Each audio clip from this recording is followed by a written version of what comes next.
Selamat datang di Fortune Star 222 sama gue Lucky yang siap bacain energi kolektif Purnama di Aquarius. Energi kolektif ya. Artinya semua zodiak boleh. Maksudnya secara global energi planet itu termasuk purnama itu ya. Di Aquarius dampaknya apa sih? Kalau kita ngelihat pasang surut laut ya, itu sangat berdampak dari purnama ya. Kita melihat pada diri kita sendiri atau secara global itu apa sih energinya purnama di Aquarius ya. Jadi jangan bingung, jangan kaget kalau bahasa planet gue di sini banyak. Kali ini bahasa planet gue lebih banyak dibanding biasanya gitu ya, karena gue bacanya berdasarkan itu. Jadi bisa dibilang tarot scope ya, tarot scope. Bukan hanya sekedar pengertian materi, tapi lebih ke energi, simbol-simbol menjelaskan energi planetnya. Aquarius, purnama di Aquarius. Dengan sekarang sebenarnya kita Cancer season ya, matahari dari Cancer, yang mana fokusnya adalah yang namanya full moon, purnama itu ada ending dan closure ya. Jadi kenapa temanya siap berubah? Dan dengan posisi matahari ada di Cancer, artinya yang kena terpengaruh itu Aquarius ada di rumah ke-8 ya. Rumah ke-8 itu apa sih dalam berchart ya? Itu tentang finansial. Tentang finansial kita secara global, perekonomian ya. Itu jadi tema WFH, PPKM, whatever lah gitu kan. Pemerintah dengan segala peraturan dan ininya ya. Dan Aquarius, Saturn di Aquarius retrograde ya. Dan sebenarnya yang nge-govern, yang nge-rule ya, yang memerintah, yang megang perannya Aquarius itu sebenarnya Uranus tapi di Taurus. Dan jadi sebenarnya dengan purnama di Aquarius ini sangat signifikan di tahun ini ya. Sangat signifikan. Jadi karena Aquarius itu sifatnya rebel, juga konservatif. Ada dualitas di situ. Ada dualitas ya. Jadi yang seharusnya yang bagaimana struktur itu atau tanggung jawab ya, yang seharusnya semestinya atau biasanya nilai-nilai lama itu konservatif, tradition. Dan Uranus ya, itu sifatnya rebel, inovatif, progress mindset, fokusnya pada masa depan. Tapi itu dari sekarang lagi ada Uranus itu lagi ada di Taurus. Tapi yang sebenarnya dia punya karakter, walaupun dia ada di Taurus, karakternya tetap tahu Aquarius gitu. Dia menginginkan hal-hal yang sifatnya baru. Jadi kalau masalah finansial mungkin sekarang kalian udah mulai tentang cryptocurrency ya, secara global. Perekonomian kita, bank-bank mungkin mulai melemah nilainya ya, contoh. Dan itu juga aspek Saturn dan konflik dengan Uranus itu sendiri. Jadi dualitas antara konservatif dan yang sifatnya inovatif. Kenapa inovatif itu kesannya rebel? Ya namanya juga inovatif, sesuatu hal yang baru. Nggak ada paragonasi, maksudnya perbandingan ya. Untuk membandingkan nggak ada orang inovatif, sesuatu yang benar-benar baru, sesuatu yang asing. Konservatif, nilai-nilai lama. Dan itu Saturn ada di situ, ada di Aquarius juga ya kan, yang sifatnya mengikat kebiasaan-kebiasaan kita ya. Bagaimana kita, persepsi kita, mindset kita, bagaimana kita memahami tentang kemanusiaan itu sendiri, tentang keadilan sosial, tentang network, tentang teknologi ya. Itu semuanya tentang harapan-harapan kita juga ya. Nah jadi ada Uranus, Saturnus, dan sebentar lagi juga Jupiter join ya. Jupiter masih di Pisces retrograde, bentar lagi join ke Aquarius, balik lagi ke Aquarius. Itu tandanya kalau kalian ingat Saturn 0 derajat konjang dengan Jupiter di bulan Desember ya, tahun 2020, apa yang terjadi pada kalian saat itu, tentang harapan-harapan kalian, apa yang kalian ingin wujudkan, bagaimana kalian ingin membentuk suatu hal yang baru, project-project baru, bisnis, entah apapun itu ya. Dari Desember kemarin, sekarang hujannya. Ini juga kalau melihat dari pertengahan tahun, kita benar-benar di tengah ya, apa yang kita ingin, bagaimana kita sudah melakukan semua ini. Project itu sudah berjalan 8 bulan, 7 bulan, whatever ya. Apa yang ingin kita lakukan, bagaimana perkembangannya ya.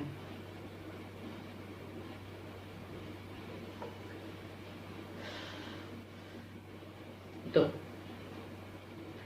Dan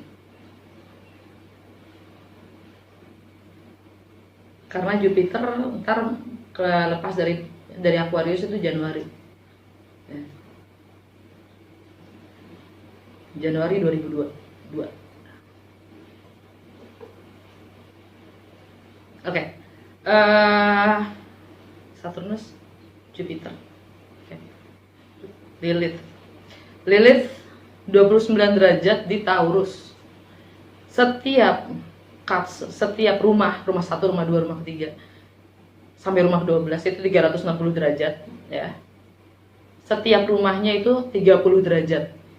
Oke. Dari rumah pertama Aries, rumah terakhir Pisces. Setiap rumahnya 30 derajat. Kalau Lilith di 29 derajat di Taurus itu rumah keberapa? Rumah kedua. Tentang nilai, income, prioritas, material possession, bagaimana kita self worth, bagaimana kita memvalue diri kita sendiri. Lilith di 29 derajat. Nah, kalau kalian lihat bercat kalian sendiri, Taurus di bercat kalian itu di rumah keberapa, itu yang mungkin yang kena. Artinya Black Moon Lilith itu adalah hal-hal yang terpendam, yang kita pendam, hasrat yang kita pendam ya. Apa yang terjadi, nilai yang sebenarnya yang tidak terlihat,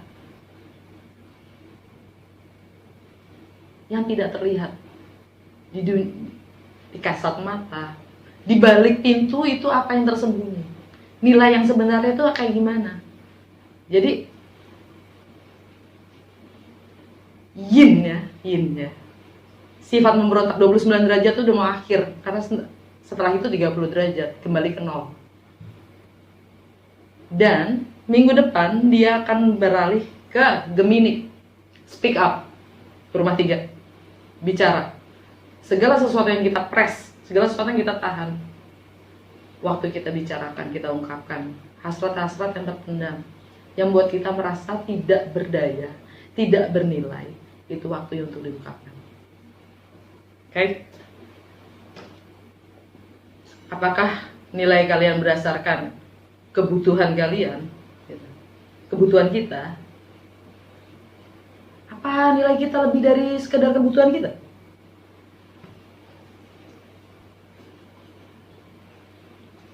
Jadi kalau umpamanya yang namanya orang kerja itu untuk cukup, terus dengan lu punya kerja nilai lu sudah tercukupi, kalau memang itu kembali lagi ke persepsi kita masing-masing.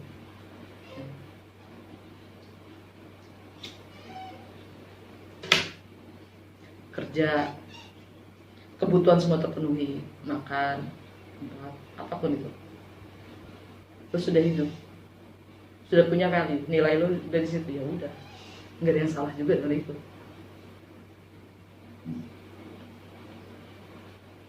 Oke, kartu pertama ini gue pakai 9 kartu ya. 9 kartu itu mewakilkan 3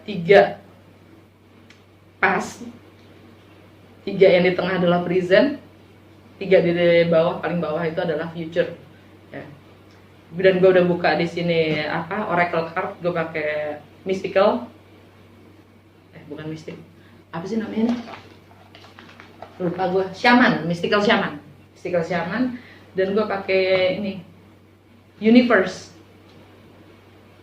the universe, udah lama gak pakai, ya kan? Gue pakai itu. Kembali ke asal, siapa diri gue. Baiklah. Kartu pertama, Seven of Wands. Kita yang selalu memperjuangkan apa yang kita yakini itu benar, ya. Ini energinya Leo. Leo karena Cancer itu ada di matahari, ya, rumah pertama. Leo di rumah kedua. Income kita, nilai-nilai, prioritas kita, material possession kita, apapun yang lo anggap value, ya, kita coba, kita akan terus pasang kuda-kuda untuk mempertahankan apapun yang kita yakini itu benar. Ten of Pentacles ini energi tentang stabilitas, kenyamanan, ya, komitmen, rumah, properti. Persepsi kita akan semua itu apa? Bagaimana? Ya. Ini energinya Virgo. Dengan energinya Cancer saat ini, dengan Cancer season, ya, pemahaman kita apa tentang stabilitas, kenyamanan, tentang komitmen itu sendiri, tentang materi yang kita miliki, tentang properti rumah yang kita miliki, keluarga, ya, itu apa? Queen of Pentacles. Jadi kita mencoba selalu memperjuangkan apapun yang kita yakini benar, tentang kenyamanan itu sendiri, tentang stabilitas dan komitmen itu sendiri, ya, berdasarkan nilai-nilai yang kita pahami, kita yakini. Queen of Pentacles energinya Capricorn. Capricorn buat sekarang season Cancer season, ya. Capricorn itu bagaimana kita menjalin relationship, bersosialisasi, hubungan antara diri kita sendiri, hubungan dengan orang lain, ya, dengan pasangan. Kita ingin ngomong, kita ingin bertanggung jawab, kita ingin merawat.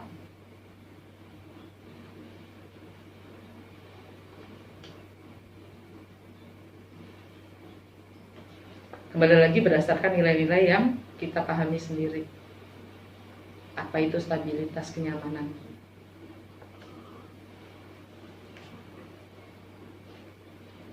Ini energi yang lalu atau yang sudah lewat, atau yang mungkin untuk beberapa dari kalian masih dalam proses, ya, memahami itu sendiri.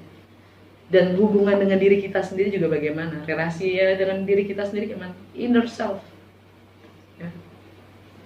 Cukupkah kita merawat diri kita sendiri?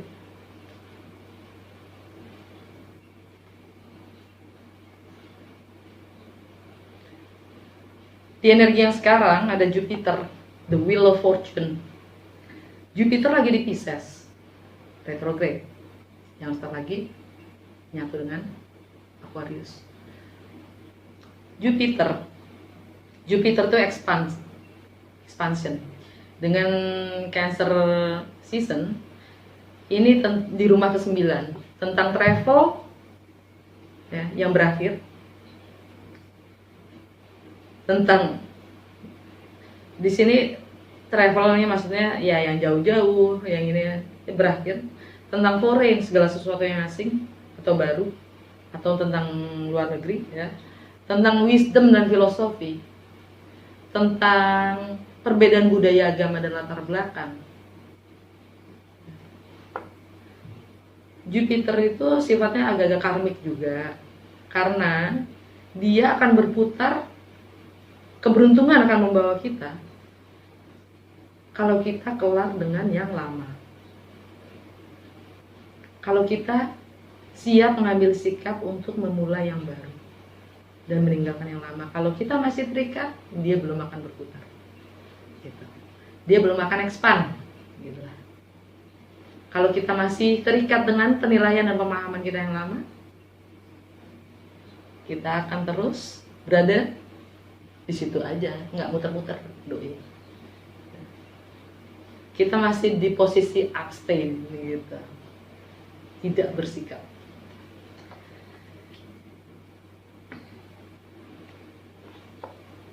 Jantung bacaannya adalah Five of Swords. Ini energi Aquarius, purnama di Aquarius, iya kan? Rasa tanggung jawab kita terhadap finansial, terhadap power, terhadap kuasa, terhadap kekuatan kita sendiri, the people's money, partner resources, joint venture, mistik ya, occult, transformasi itu sendiri.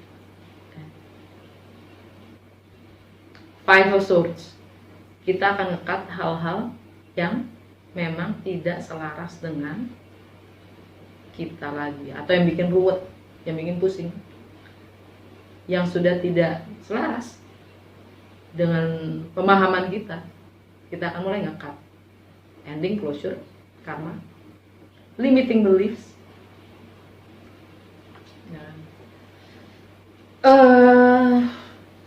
Karena Saturn di situ lagi-lagi energi Aquarius. Aquarius itu sekarang ada di finansial yang tadi gue sebut ini, occult, bla bla bla. Sex intimacy juga, ya. Di situ ada transformasi.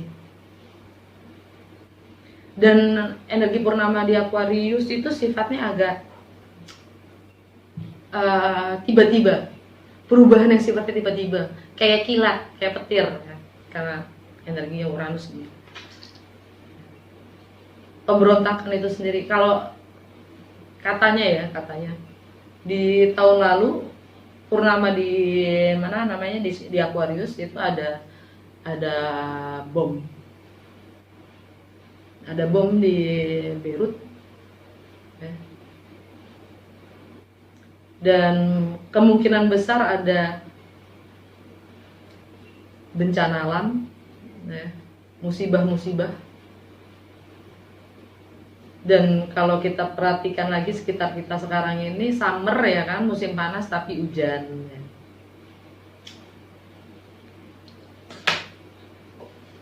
Tuh. Ada perubahan mendadak yang sifat mendadak, ngagetin gitu lah. Oke. Siap nggak kita ngadepin itu, perubahan itu? Hah? Apapun itu, baik buruk, siap nggak kita? Terima apa yang terjadilah gitu ya.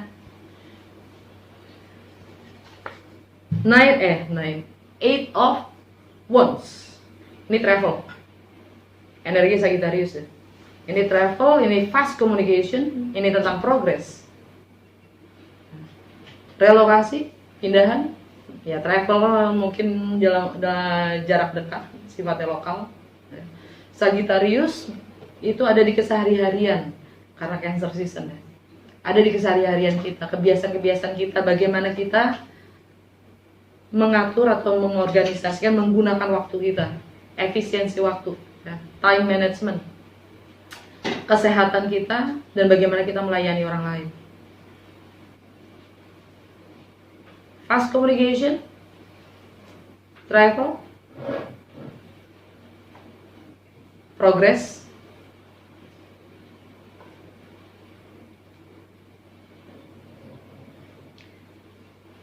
in the future, near future, ya.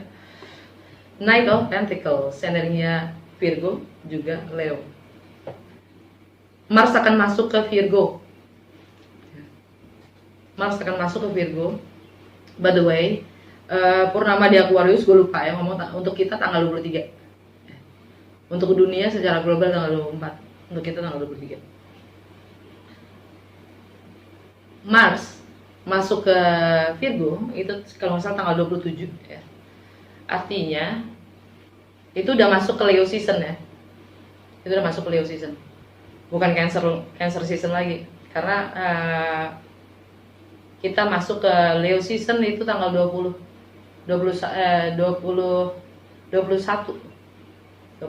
kita masuk ke Leo.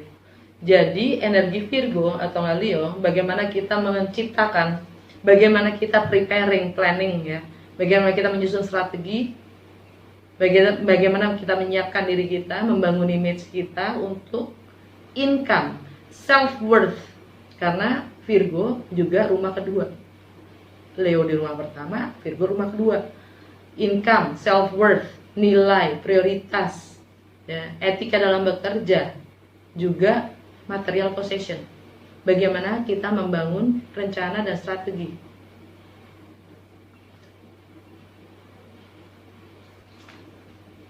Strength dari future, strength kita dari dia Leo. Kita diminta untuk kuat dan tabah.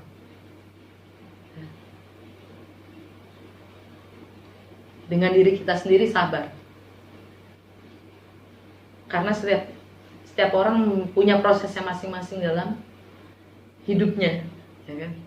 Jadi kita kadang butuh sabar dengan diri kita sendiri, bukan dengan orang lain, dengan diri kita sendiri. Dan Mars sama Venus, ya, itu akan masuk ke Virgo. Venus itu tentang money, relationship, harmony, and beauty.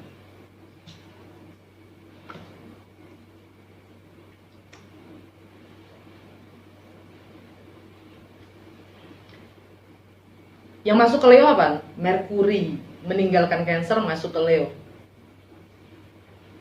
Bagaimana kita berkomunikasi, mindset kita, ya, aktivitas sosial kita. Leo sifatnya kayak gimana? Ekspresikan diri, ambisius, goal oriented, tampil.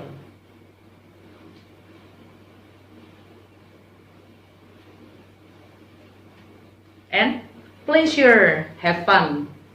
Dengan apapun yang kita nilai itu fun. Setiap orang berbeda. Energi terakhir, Nine of Swords. Galau, sampai nggak bisa tidur, ya kan?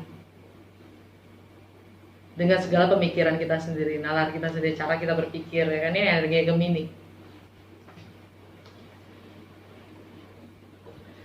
North Nodes ada di Gemini, South Nodes ada di Sagittarius.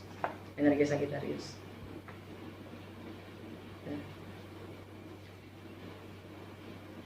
Seasonnya Leo. Gemini di mana sih?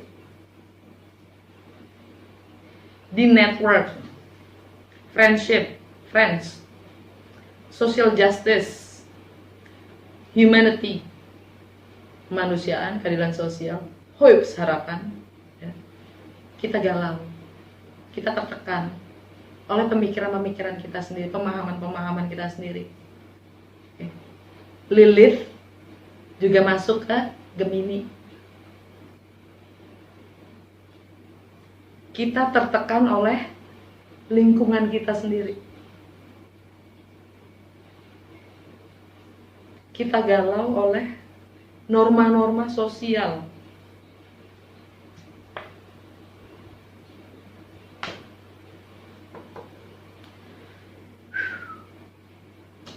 Alam bawah sadar kita di Empress. Kita lagi mengandung, siap melahirkan.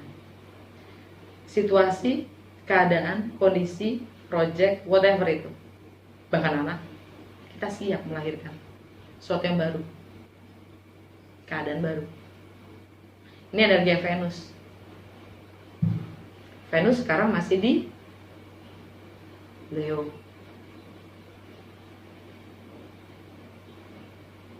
Untuk income kita, apa yang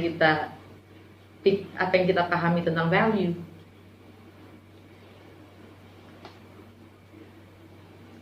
Emang bener kata-kata quote itu ya. Hari gini orang tahu harga akan segala hal, tapi nggak tahu value-nya, nilai.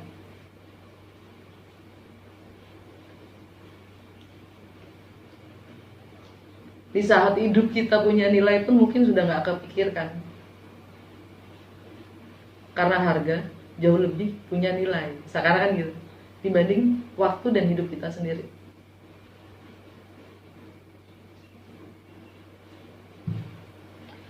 Ini energinya Venus, Venus di situ. Tapi ini kartunya Libra atau nggak Taurus ya. Rumahnya Taurus originalnya emang di rumah kedua. Income itu sendiri, self worth itu sendiri.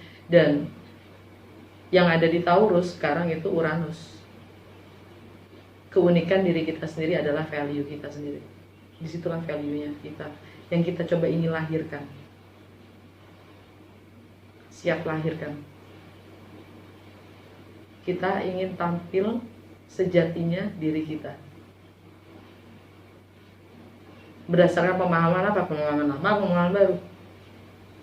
Karena Uranus biasanya tentang yang baru. Hanya Saturn yang mengikat. Ya kan? Libra, karena ini kartunya Libra juga Taurus. Tadi gue ngomong dengan Taurus, Libra itu rumah aslinya ada di rumah ke-7, relationship. Tapi karena di Leo season yang akan datang, kalau kita sekarang masih di Cancer, berarti Libranya di mana?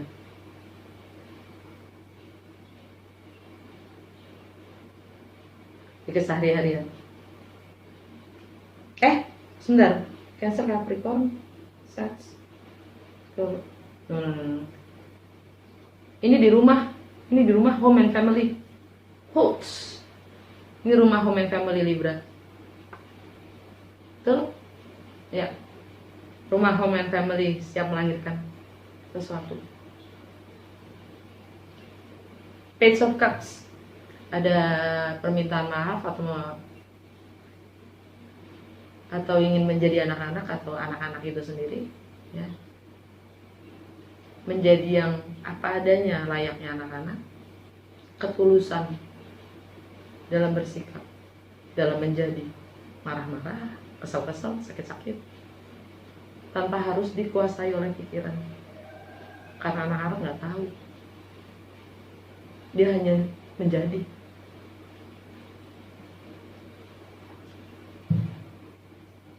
Ace of Pentacles, terbuka dalam memberi dan menerima. Ace of Pentacles, sesuatu yang nyata.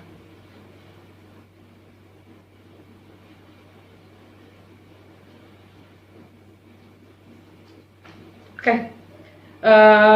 Sorry kalau agak lama dan gue agak telat ya, karena memang ini agak sesuatu yang baru juga buat gue ya.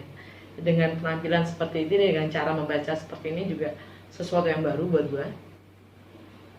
Uranus, ya kan. Jadi ya gue minta pemahaman kalian juga. Dari Oracle card, dari Mystical Wisdom ya, Oracle cardnya. Kartu pertama Pro. Dia hanya berkatakan kebenaran. Walk the talk. Tindakan yang sesuai dengan ucapannya.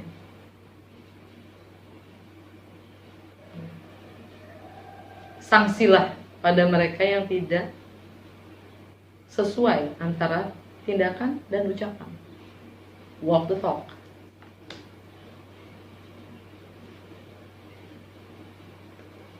Luminous Warrior, jadilah terang, sehingga kita bisa menarik terang itu sendiri. Dan itu prosesnya dalam, panjang, menjadi terang itu. Bahkan untuk mencapai apapun yang kita inginkan, kita harus menjadi perubahan itu sendiri. Jangan hanya menuntut perubahan, tapi menjadi perubahan. Dengan menjadi perubahan, kita menarik energi dan frekuensi yang selaras dengan perubahan yang kita ciptakan. Dan kalau sebenarnya kata-kata dari tarotnya ini sendiri, ya penjelasannya adalah dengan kita working on ourselves, bekerja akan diri kita sendiri, mencari terang, menerima diri kita sebagaimana adanya kita dengan segala kekurangannya, dan melihat positif dari segala kekurangan dan kekurangan dari segala positif, menerimanya, memaafkannya, dan apa yang kita lakukan untuk mencapai perubahan itu terjadi, atau menjadi perubahan itu sendiri. Dari dalam diri kita sendiri, kita sudah mengerjakan 50% dari apa yang ingin kita wujudkan. Selebihnya biar semesta yang kerja. Semoga pemahaman gue bisa bantu, ya kan? Semoga yang gue jelasin itu bisa kalian mengerti. Karena ya gue juga punya keterbatasan dalam menjelaskan. Kartu ketiga, drum. Move with your own rhythm. You move with your own drum beats. Jadi bergerak berdasarkan ritme kalian sendiri. Karena tidak ada lagi di dunia ini yang seperti diri kita, ya kan? Tidak perlu kita membandingkan diri kita dengan siapapun. Tak perlu juga, nggak perlu juga ya, untuk mengambil contoh dari siapapun, karena nggak ada instruksinya untuk jadi diri lo, gitu. Nggak ada. Lakukan berdasarkan ritme kalian sendiri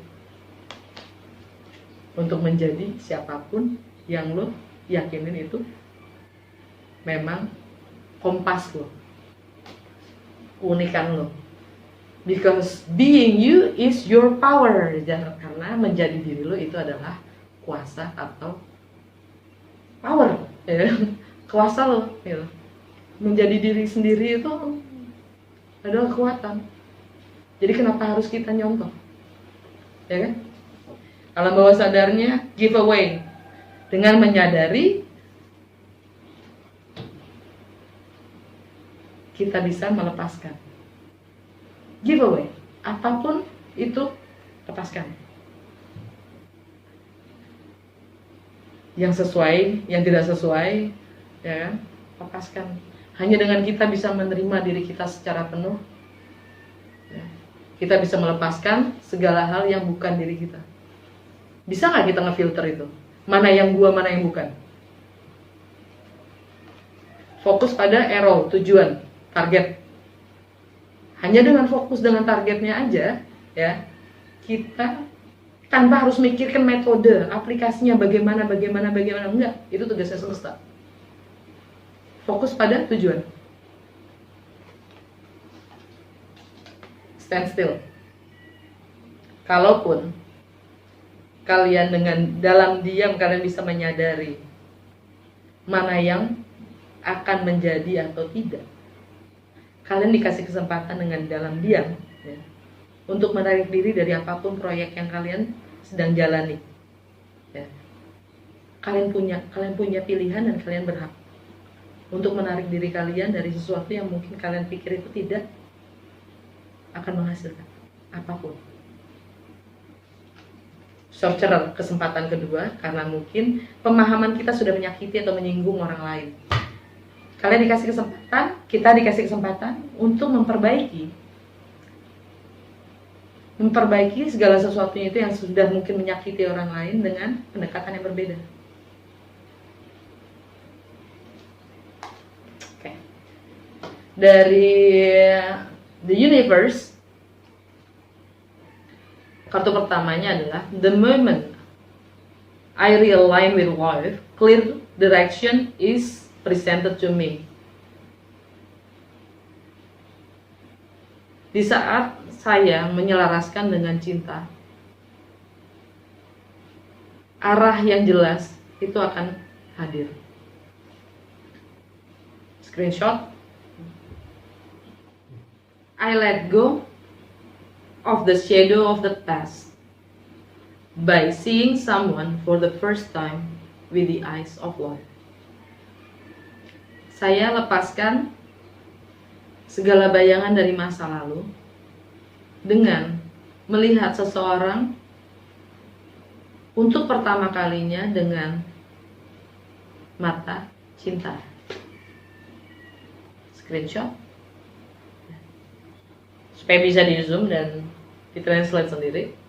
Yang terakhir, my capacity to tune into the energy of love gives me the words I need when I'm ready to speak up, the compassion I need when it's time to forgive, and the power I need when I am lost. Kapasitas saya untuk menyelaras dengan energi cinta memberi saya kata-kata yang saya butuhkan ketika saya siap untuk berbicara. Compassion, merasakan orang lain, yang saya butuhkan ketika ketika saatnya untuk memaafkan. Dan kekuatan yang saya butuhkan ketika saya tersesat. Di screenshot supaya kalian bisa terjemahin sendiri, translate ya. Semoga pemahaman gue bantu, karena ini ada satu hal yang gue ingin tambahin, personal opinion ya. Buat gue, yang namanya memaafkan itu bukan orang lain, tapi diri kita sendiri. Karena kita adalah sebab dari segala sesuatu yang terjadi pada diri kita. Karena kita membiarkan apapun itu terjadi. Yang kita harus maafkan adalah diri kita, bukan orang lain. Orang lain itu hanya secara otomatis termaafkan dengan sendirinya karena kita sudah memaafkan diri kita. Karena yang salah itu kita, bukan mereka. Oke. Untuk gue akan bacain setiap zodiaknya ya, dengan kartu yang sama tapi oracle yang berbeda ya. Tapi lebih tepatnya, lebih khususnya untuk zodiak rising sign-nya ya. Untuk Cancer rising sign, untuk Leo rising sign dan segala macamnya, dengan menggunakan kartu yang sama ya. Energi purnama di Aquarius ini dampaknya apa buat kalian? Oke? Sampai ketemu ya. Dah.